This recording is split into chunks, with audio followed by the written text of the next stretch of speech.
Hello everyone, this is a 3D kit of a Christmas tree with 7 LED colors, distributed by ICStation.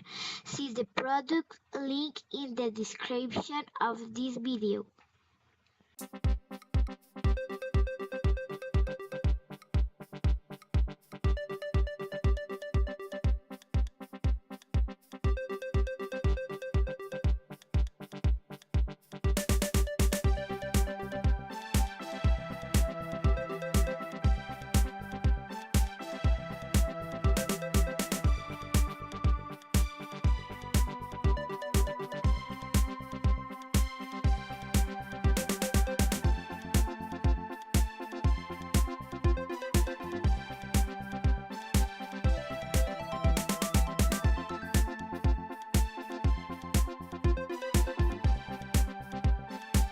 This is screws, this is transistors, this is power socket, this is switch, this is electrolytic capacitor, this is LED, this is resistors, this is power cable, this is battery holder, and PC board. Warning: the LEDs should be installed taking care of the orientation of the cathode.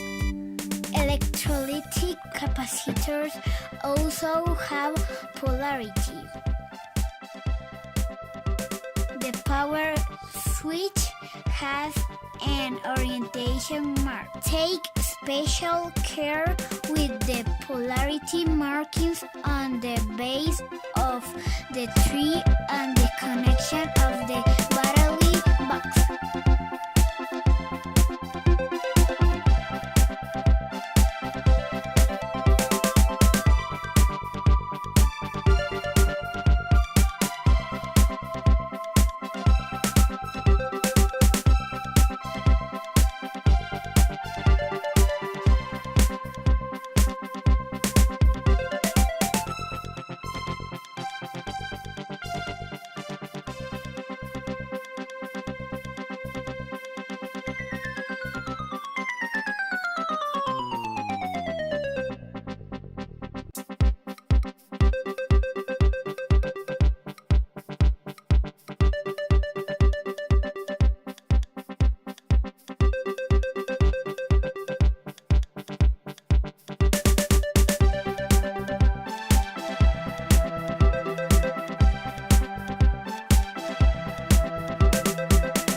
If you liked the video, click like it, write your comments and subscribe to this channel. Thank you very much.